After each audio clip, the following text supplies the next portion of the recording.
highest performing fuels that you can use for. This meeting is being recorded. Okay, very good.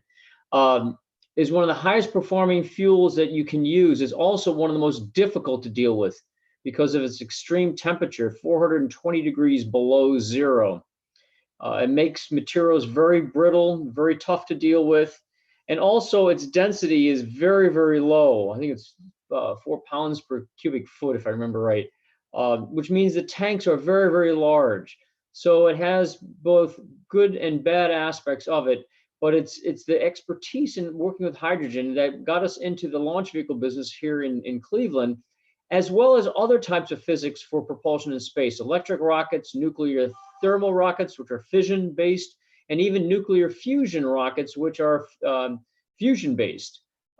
It's a wide variety of propulsion work has been done here over a period of decades.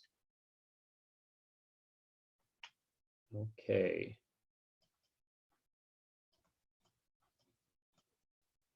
Okay. All right. Sorry about that. The screen locked up for a moment there. Centaur, the Centaur upper stage was actually the brainchild of Kraft Ericke, and it's his work with the early pioneers of rocket propulsion that eventually was turned into an Air Force program called Project Suntan. And then from that, DARPA commissioned the Centaur upper stage. It was based on the same principles that the Atlas ICBM, the first ICBM that we had, was based on, which was a thin-walled balloon tank. It's pressure stabilized, very efficient, but also very challenging to work with. And they figured if we could make it work with Atlas, with liquid oxygen and kerosene, perhaps we could do that with hydrogen as well. Like I said, it's 420 some odd degrees below zero, very, very challenging concept here. But they made it work after some initial difficulty from another NASA center that was given responsibility initially. It was handed over to the folks here in Cleveland because of our expertise and familiarity with working with hydrogen. And that was primarily by the lab director, Abe Silverstein, who spent many, many of his formative years, a very technically talented person, working with hydrogen himself.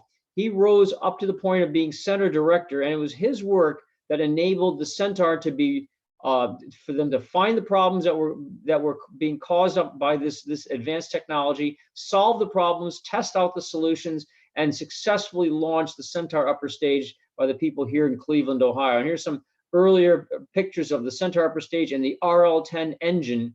That was its propulsion system for it. A very simple, straightforward, very efficient rocket engine for this entire stage. And Centaur has gone in through many different versions, both on Atlas as well as Titan, on Shuttle, and even to today. In fact, one of the messages that I would hope you take away from this presentation is that the Centaur upper stage that was developed here in Cleveland, in large part, is still flying to this day. The first successful launch in 1963, yet it's still flying well over 50 years in the business. And that's the Centaur 3, the current configuration off on the right. There were a number of upgrades that we performed down through the years here at the Glenn Research Center on the Centaur upper stage, improving the performance of the RL-10 engines, equipment module structural improvements. A lot of work was done in our zero gravity facilities, our drop towers, to quantify where the propellant is in the tanks. Centaur was a multi-burn stage, which means that once you got into orbit and you had burned off some of the propellants, the rest of the propellant, like anything else in zero G, just kind of floats around. Well, you can't have that when you need all the propellants settled in the aft end of the stage to be taken by the pump and fed to the propulsion system. So there was an awful lot of drop tower tests that was done to determine how to efficiently quantify and know where the propellant is in the tanks. And there are other systems. The entire avionics work by Teledyne and Honeywell for the flight computers, the RMUs, the guidance systems was overseen by the people here in Cleveland as well as our contractors. And there were others. And then the last, some of the most impactful upper stage variants of this was the so-called G and G prime that were designed to be launched out of the manned space shuttle. This was the first time Centaur, and the only time Centaur was designed to be launched on a manned rocket. Everything else before and after has been on unmanned rockets. And this was done in the early to mid 1980s. And in fact, the Centaur G prime, the larger of the two configurations, was the last stage that NASA developed, integrated, and launched successfully. That's a remarkable thing when you think about it. When you think of all the different work that was done on shuttle and all the different other studies and phase one attempts to do new rocket development, the last stage, entire stage done by NASA was done by the people here in Cleveland, Ohio. And in fact, that shuttle Centaur vehicle, which is what you're seeing here now in your picture, that one is, and I'm losing pictures here. Okay, that one is that is the test article for the G prime. 4 flight articles, 2 of them half complete, 2 that were finally being prepped for launch down at the Cape, were done in a period of 4.5 years and a total of $1 billion then year dollars, $2 billion in current year dollars, and resulted in 16 versions, 16 stages launched by primarily the Air Force. So it was just a tremendous success story here for the Cleveland folks. And this stage is on display. This picture that you're looking at here is on display on the front lawn of our center, right in front of our administration building. So a little bit about the 13-year role in this, and this gets a lot of programmatic, so I'm going to go through this very quickly. Otherwise, people's eyes glaze over. The important thing from this is that the Glenn Research Center, then Lewis Research Center, was in charge of the program and answered directly to headquarters, code M in this chart here. The other NASA centers, Goddard and Langley, they were in charge of smaller vehicles, but the intermediate and large vehicles, the people here at the Lewis Research Center in Cleveland was in charge of it, from technical content, funding, schedule, risk, everything. We work with the Air Force, we work for other NASA centers, we work with the contractors, but we were the ones who ran the whole program. And those different configurations, if this transcends Centaur, this chart is more than just Centaur. There was many different booster and upper stage of configurations, primarily about a half a dozen, I've shown them here, that we were responsible for. The other main upper stage, by the way, was so-called the Gene upper stage. I'll have a couple more charts of that later on, but that was another one that we took over from another NASA center when it was having problems, and we solved it and launched 30 of those in the 60s and 70s. So there was, Centaur flew on Titan, it flew on Atlas, it was going to fly on shuttle if it wasn't for the Challenger accident, and it flew on Titan 4. So it's a very, very capable and very dynamic type of upper stage. In terms of launch vehicles themselves, as I said, the program management was here. A lot of development work was done on boosters and upper stages, not just the Centaur, but the Titan and the Atlas as well. And people don't think of our center as a booster center. They think of us as an upper stage or in space center. We actually did quite a lot of work in developing and launching boosters as well. And here's an important point. When you see launch operations, although we didn't lead it, and I've got a few charts on this later on, it was an important part of our job that we didn't do just the engineering work, not just the development work and the integration work, but we were responsible. We had an important role down at the Cape or at Vandenberg for the West Coast launches of successfully launching our vehicles. And that puts you in a different frame of mind when you know that you are responsible for actually launching this vehicle a few years down the road. It's not going to be somebody else's job. It's not that you do some work in a laboratory and then throw it over the fence and somebody else has to make it work. You know that you're going to be in the hot seat. You're going to be in that control room, and you better make your system work. That puts you in a whole nother frame of mind. And lastly, launch integration. That's where you make sure all the engineering parts, both structurally, fluids, avionics, electrical, everything, all interact with each other, from the payload, which is the spacecraft on top of the vehicle, and the booster itself, and also the stages.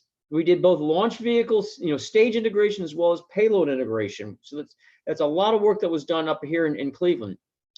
Now, this is also a very sobering chart. In the early years, in the 60s and 70s, they launched a lot of vehicles, 6, 7, 8, 10 or more vehicles per year. That's almost one launch a month. That's an astounding number of people of launches that the people, my predecessors, were responsible for, and they did so fairly successfully. And then later on, as you can see, in the 80s and 90s, the numbers go down precipitously. Well, that was because the shuttle was coming on board.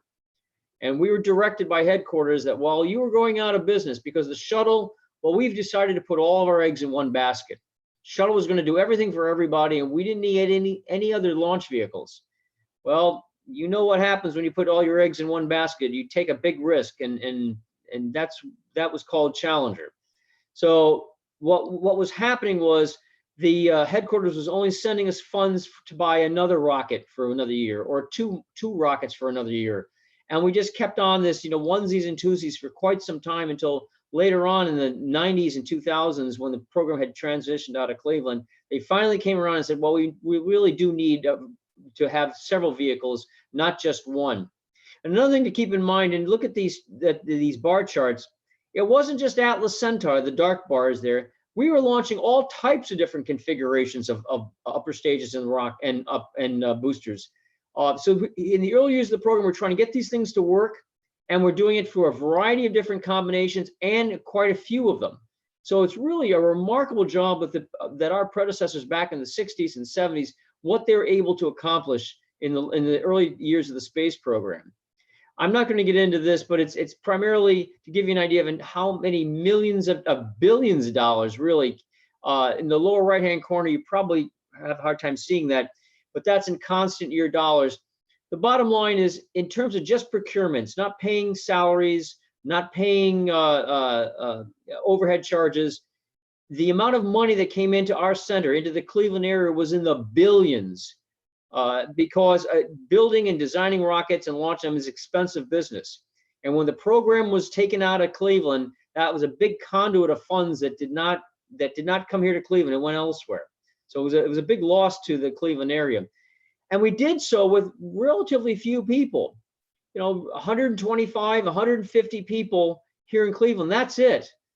Nowadays, you'll see numbers that are much greater than that. Yes, we did have a spike when we did Shuttle Centaur, the two different configurations. Those are two different configurations being done at the same time, by the way. With that spike, we're up to 250. But for the most part, 125 to 150, that's all we had. Now, our contractors, they were in many hundreds. The people that actually on the assembly line manufacturing that, they actually get 800, 900, almost 1,000 people. But as far as overhead for government, very modest, very efficient process here in Cleveland. I'm not going to get into these, but just to give you an idea, we had, about a dozen different branches and half a dozen different divisions. It was a big presence, the project here in the early years, where almost all of the people were doing engineering design work. Very few were doing project management, very few doing, paper type work.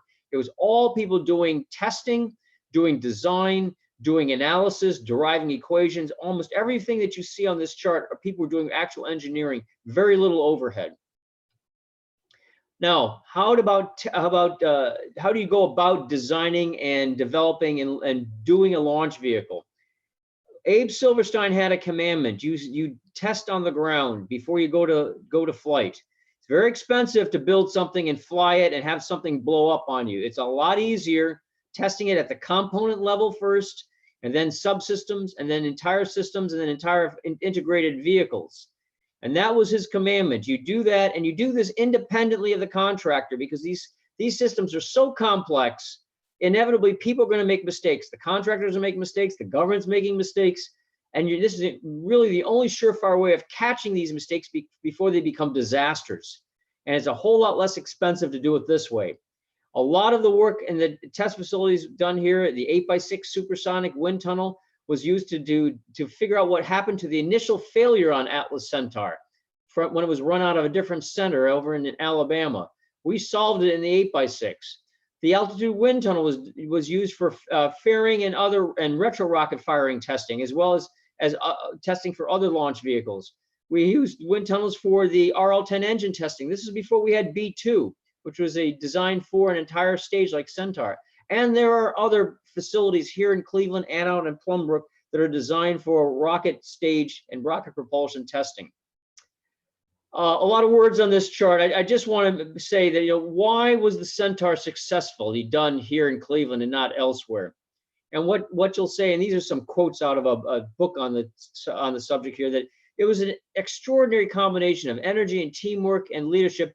And it simply was not just a lot of funding. We get that a lot, that in the 60s there was a lot of money going into NASA, and there was a lot of money going in for NASA. And that's why everything turned out to be okay. Well, that's only part of the answer. It only takes you part of the way. It's the teamwork, it's the expertise, it's the leadership that mattered. And it wasn't that we were just trying to show up our sister center. We really wanted to make this thing work. And we had the institutional fabric, which is the phrase that was used. It was a research laboratory where the staff was experienced in liquid hydrogen. Again, a very challenging, a very difficult substance to work with. And we had extensive lab cells, test cells that we could call on when we had a problem. And then the other key ingredient to this whole thing was leadership by Dr. Abe Silverstein. This guy is sort of a local legend to us here. He was thoroughly familiar with the technology because he had spent years and years and years of his early career working it. He knew his staff well. He knew where to put them in the right position, and he sheltered them from aggravations of unnecessary bureaucracy and paperwork. And most importantly, he inspired by example. I've heard story after story about how this guy was working problems along with his staff. And normally a center director doesn't spend his time doing that. He's doing much big policy types of work. Abe Silverstein was involved with the day-to-day technical matters. He'd be calling up engineers during the day, at night, on weekends. He led by example. That motivated everybody here at the lab. When you have a leader who's doing work like that, you can't help but to get motivated yourself and put in extra time yourself. And then more to this, there was more coming out of the London report in 1980, where you had a competent in-house technical staff.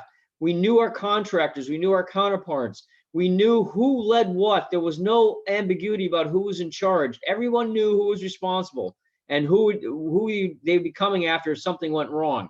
So, and there are many other parts to this. So there's a reason why our center, which in many ways had a unique way of developing launch vehicles, was so successful. Later on, back in the early 90s, we moved from the early 60s of NASA taking position of the rocket, really, launching the vehicle themselves to, well, we've been at this for 30 years. The contractors are pretty comfortable with launch vehicles. Government can now back out of this and turn it over to the private sector, who's typically more efficient, and we can go on to more challenging things. So we went from a launch vehicles model to a launch services model where we bought the service from the contractors. This was a whole new way to do business that was done and invented by the people here in Cleveland. A little bit about the facilities here. Again, we had supersonic wind tunnels, the 8x6, the 10x10, where we could put in the entire vehicle model, not the full-size vehicle, smallest subscale, but an entire vehicle model, and test them out on the ground before we put them on a launch pad. It's very important that you understand that these tunnels here, because we have tunnels at NASA Langley, we have tunnels at NASA Ames, and elsewhere. The military, the Air Force has tunnels. Our tunnels are propulsive tunnels. They're not aerodynamic. We can use them for aerodynamics. We can use them for just flowing air over airfoils. But we can actually put in small engines and fire the engines in our tunnels. That's what distinguishes our wind tunnels from anybody else's wind tunnels. They're propulsive in nature. And we made use of them for the Centaur upper stage development and others. In the late 60s into the 70s, we built other major facilities. B2, which is a very, very large vacuum chamber. I don't know if you can see the bottom picture here. Those are people standing off on the left. It is a huge vacuum chamber where you can put an entire stage, not just an engine, but an entire stage, bring it down to temperature, both in terms of coldness of outer space and the heat of outer space, before you put it through a launch and ignition sequence and fire the engine. And it's also a very, very high grade quality vacuum chamber. So why do you have to expose it to hot and cold of outer space and the vacuum? Because that's the only way you know that the entire system, all the systems will work in that environment. If you don't do that, you're just throwing the dice. You're gambling that this thing is going to work in a very harsh environment in outer space. It's not a good gamble to take. You have to put it in a facility like what we have in B2 out in Sandusky, Ohio, at Plumbrook Station, to make sure that stage, that very expensive stage that you develop, really is going to work. We have the Space Power Facility, SPF, which is the largest vacuum chamber in the world. This is even bigger than B2 that you just saw a picture of. It's 100 feet in diameter, 122 feet in height. It is a huge facility. Now, this is not a propulsion facility. You don't put engines in here. This was originally designed for the nuclear stage, testing the reactor for a nuclear stage for the manned Mars missions that we were envisioning that were going to happen right after Apollo. Of course, that didn't pan out. But the vacuum chamber in SPF is used to test out large structures in high quality vacuums, primarily payload fairings. These are the shields that are on the top of the vehicle to protect the spacecraft until you get out of the atmosphere. You protect it from the dynamic pressure, you protect it from the free molecular heating, and then you have to jettison them and get them off the vehicle as fast as you can. Well, a lot of those tests, those jettison tests, are done in the SPF, in the Space Power Facility, also out at Plumbrook.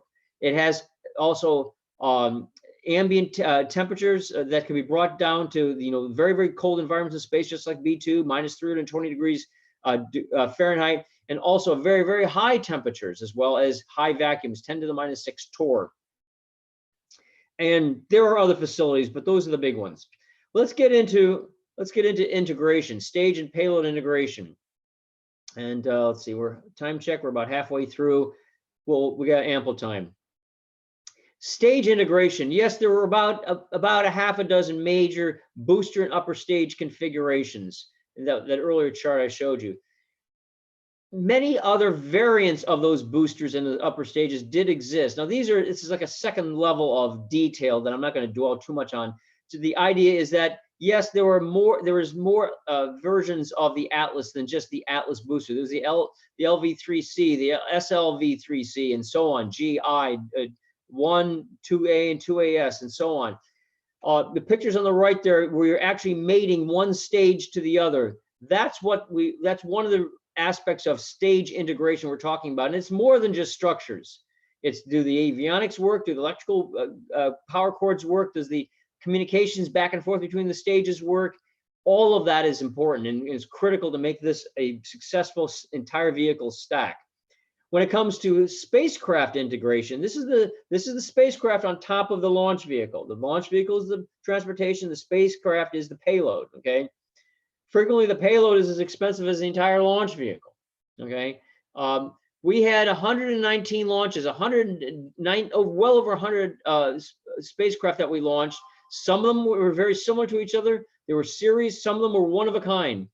This one shows on the list around the periphery of the pictures here of every one of them.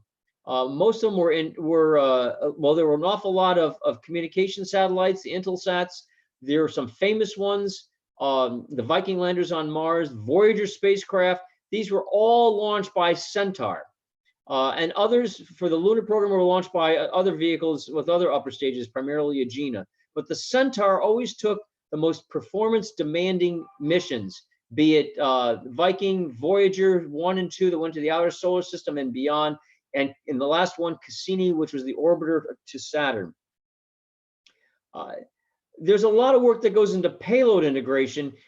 Some of them are engineering analysis, calculations, if you will. You can't do everything. That's what you're paying the contractor for. But NASA has to have certainty that at least certain key aspects of it, certain key tests, certain key analyses, we have to be able to do independently of the contractor just to make sure that somebody didn't miss something. So there's things called coupled loads analysis, separation dynamics, flight software, guidance accuracy, mission performance, trajectory design. That last one, mission performance and trajectory design, is my background. And I'll just give you a taste of this. Here's some hardcore stuff for you. A three-dimensional trajectory design program that we had here was unique to NASA, was superior than any others that existed by the military or the contractors, and it was affectionately called Duck Soup. It's a long story about why it was called Duck Soup, but I'll just leave it at that. But it was written and designed by one person here in Cleveland, Frank Spurlock, who I had the privilege of working for years and years here at the lab. Duck Soup was based on the calculus of variations, so it guaranteed the local optimum was superior both in speed and in capability of anyone else. Not only did it do the trajectory design, how to steer the rocket through the atmosphere, how to throw it into the low Earth orbit, how to then fire the engines and go up to a higher Earth orbit or onto an interplanetary mission. The trajectory that is spit out of that program is what you see in the lower right-hand corner. That's the first few lines of it. That goes on for hundreds and hundreds of lines of output, dozens of pages of computer output. Each one is a parameter for the orbit or the trajectory that you're looking at in the lower right-hand corner there. I spent my first 10, 12 years of my career staring at computer output just like that. The other pictures here, the upper left-hand corner, that's IIP data, instantaneous impact point data.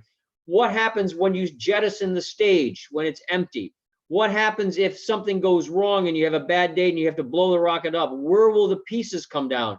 That's what's known as the instantaneous impact point trajectories. That's what you're looking at in the upper left-hand corner from a launch for the Saturn mission, Cassini. The small little one in the upper center, that's a launch opportunity analysis.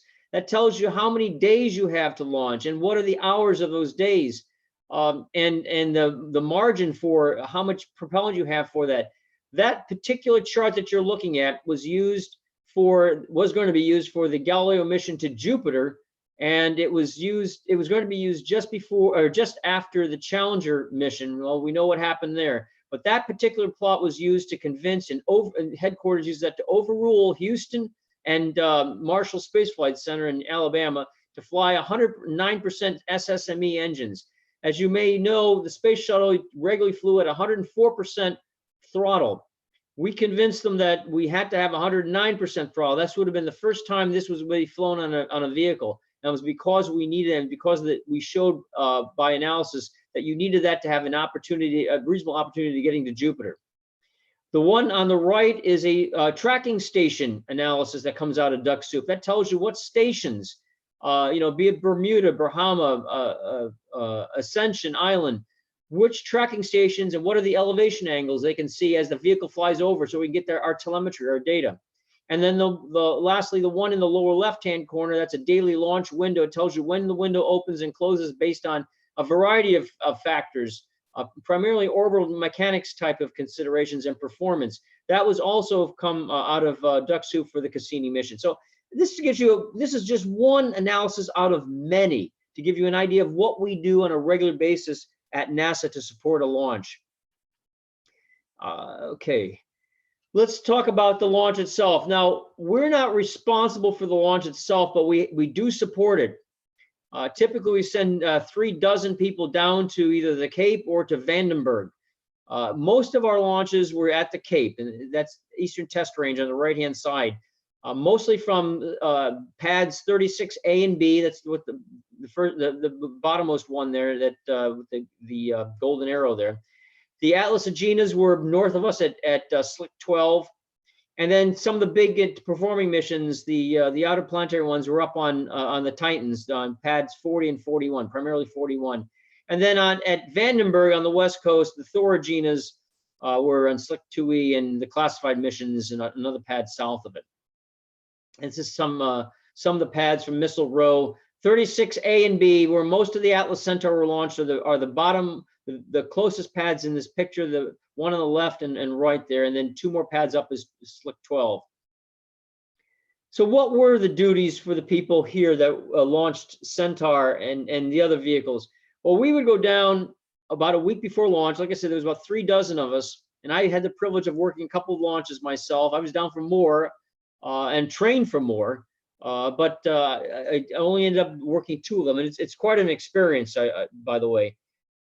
We do reviews at the launch site, make sure any other leftover things are taken care of, and various reviews. We do a wet dress rehearsal. This is what the current rocket was supposed to do this last weekend. Some of you may have been aware of that. They didn't get to the wet dress. We did.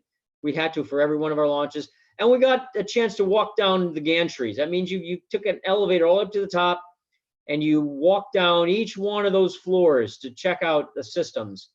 For one of the missions I was down there for, one of the privileges I had was actually getting up inside the rocket. Now, the rockets that we launch here in Cleveland, again, all our pads are down at the Cape and Vandenberg.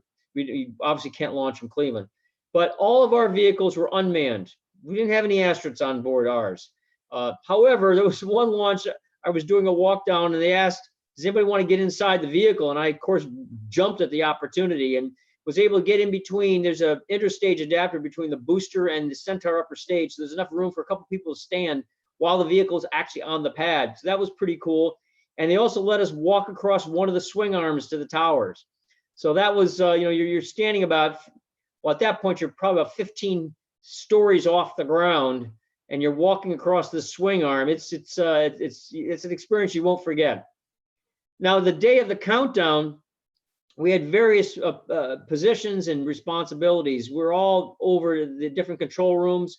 Each one of us are watching our systems. My case was trajectory, design, and performance. So most of my work was in the plus count after we launched, not the minus count. But everybody had their own rules and their own systems to watch. I had to bring over the IIP data to range safety. Back in those days, those people, we couldn't do it electronically. We had to physically bring the tapes over. That's where the range safety officer, the guy has his finger on the button, that's where his office is. That's where his control room is. So you can literally, detonate the button, detonate the vehicle if you're going off course. So needless to say, there was high security there. That day of launch, those guys they have military folks walking around with M16s. It's they mean business there. So that was a sobering part of my job. We also operated a program called Adjust, where we launched balloons in order to measure the winds aloft, to design steering coefficients at the last couple of hours before launch, which was a very high risk thing, but we had to do it. That's another part of the job that I had the privilege of working. And then again, resolving any red lines that would surface for any of the systems.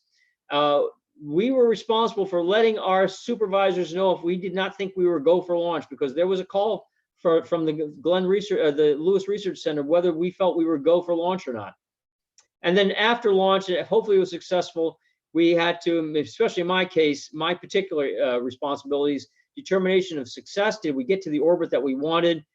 Did the vehicle perform as we expected? And did we succeed with awarding success criteria? So there's a lot to be done that week, and we all had our work schedules. This is a copy of one of the launches I worked. That was our work schedule, and the different control rooms. Each one of these green circles here is someone from the Lewis Research Center from Cleveland, Ohio.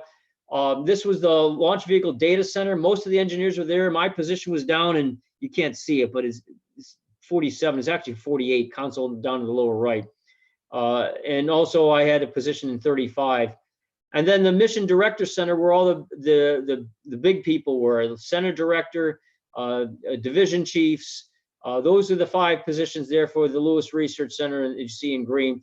A couple of us actually had 2 positions in Hangar AE, and that was I had the privilege of working in the winds room, which was just off of the MDC. So for most of the minus count, we're in the winds room.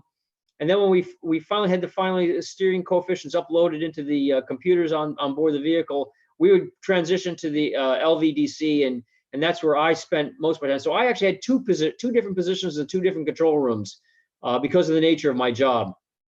And then there was the telemetry lab.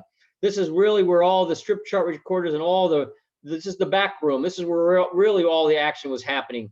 The propulsion people were in the lower right-hand corner there.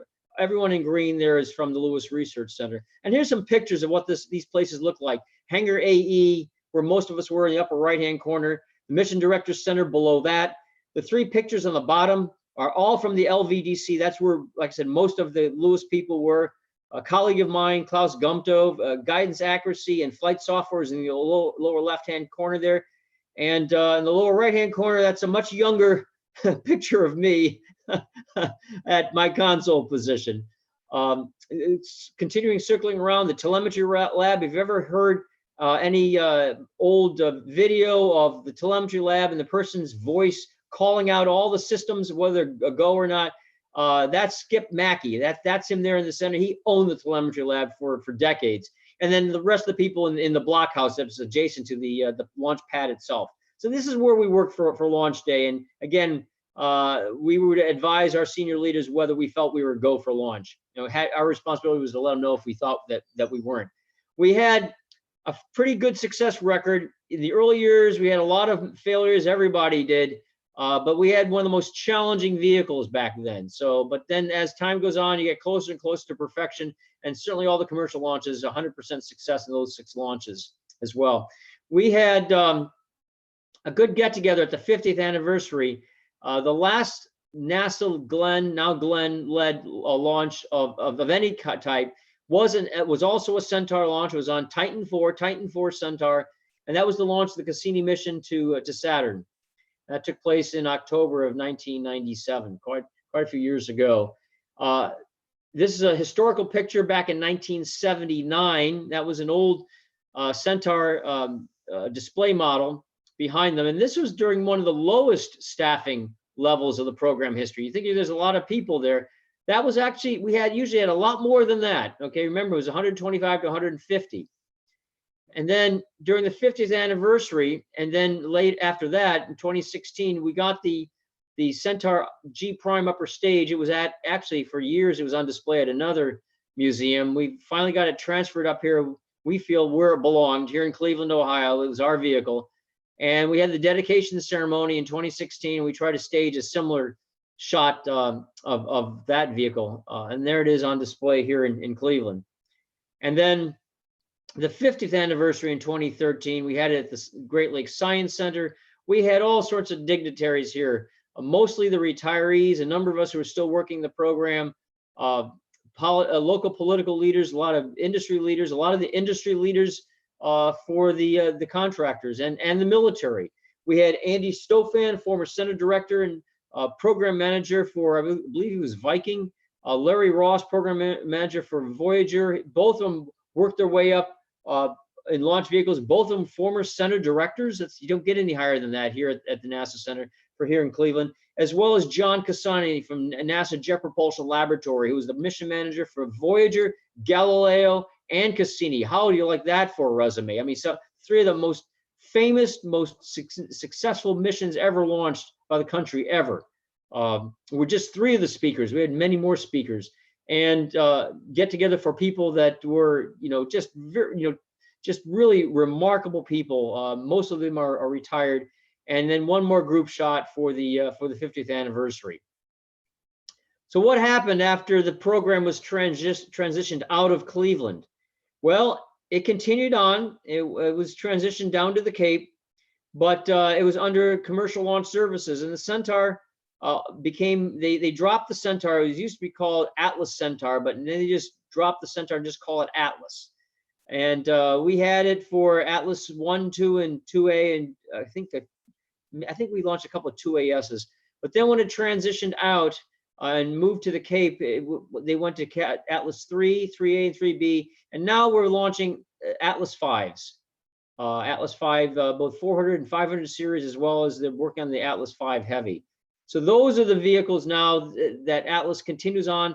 There was all sorts of variants. These are, well, they're straining their soup a little thin here on this. There's all different types of little variations here, but there was primarily about 4 or 5 main versions of this. This is what we just talked about, is the Atlas 4 and 500 series. This is what's launching today. And there's always looking towards the future, where we end up with bigger upper stages, stretched upper stages, more strap-ons, perhaps liquid strap-ons.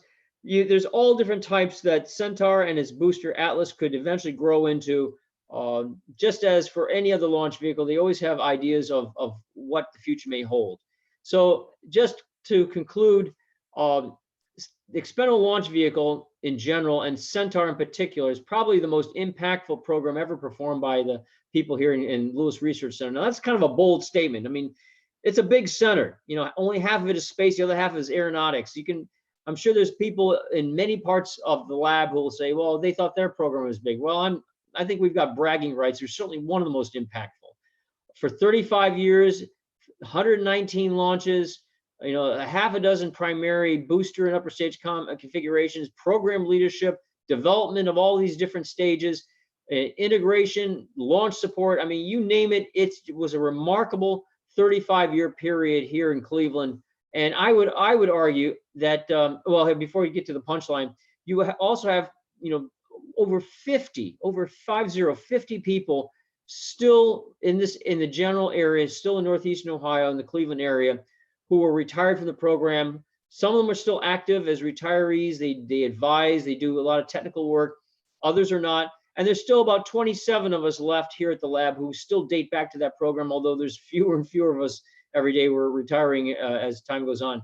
I would argue, though, that there's no other U.S. government organization, with a possible exception of the Air Force and Aerospace Corporation, that has as many in-house or retired staff with the breadth and the depth and the span of years and supporting facilities and tools as the launch vehicle people here in the Cleveland Center. This area, I think, should be called Rocket City, not another NASA center that goes by, that is a self-professed, they claim that name.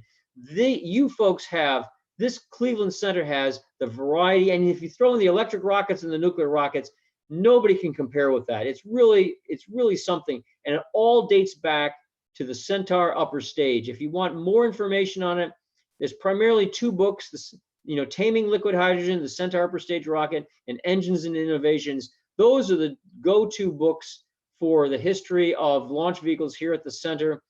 There are other sources that I have listed here, technical papers and some major studies, but those 2 books are the places that you really want to go to to find out more about launch vehicles.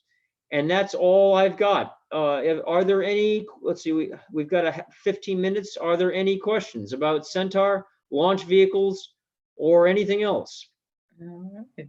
Thank you. Feel free to unmute yourself, just ask your questions, or if you'd prefer to put them in chat, I can read them out for you. So that was very, very interesting. Thank you so much. That was a lot more involved. Well, I mean, there's a lot that goes into that, but just to be able to learn a little more about it was very interesting.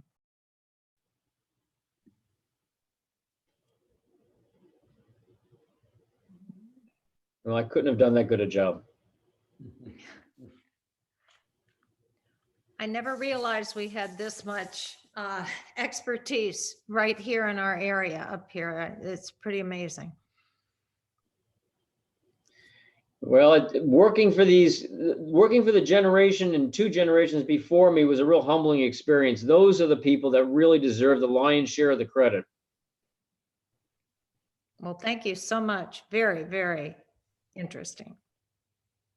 Craig, I saw there in your one picture from 2016, front row, far left corner was a man I knew very well, Ted Snyder. Do you know him?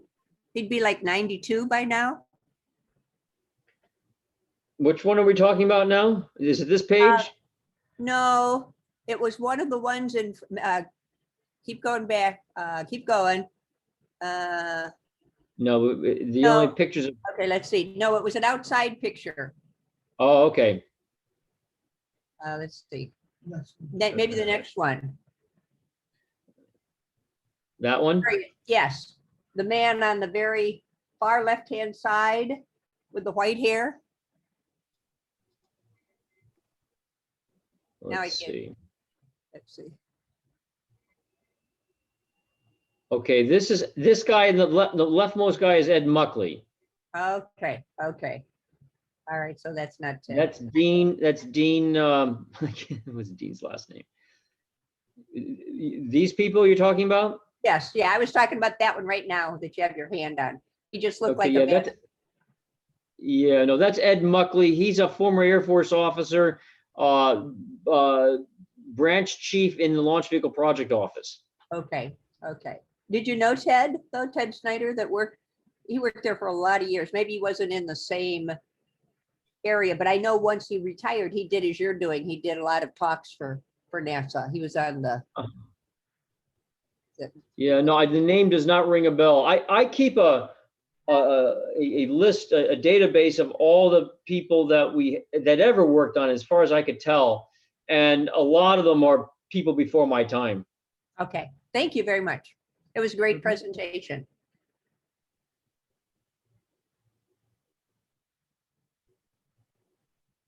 Any other questions?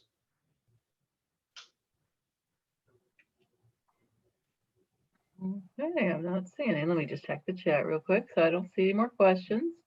But I do Okay. thank you for joining us. Craig will be joining us again. I believe it's in December, correct? I don't think we've worked out a topic yet for that one. But keep an eye out for that. So we'll certainly be happy to have him back again then. I'd like to. Maybe Yeah. we can do it in person. Yes, we might be able to at that point, yeah. All right. Okay, well, thank you for the opportunity to share this information with you. Yes, thank you everyone for joining us tonight, and thank you again, Craig. That was very, very interesting. It is impressive to. My pleasure.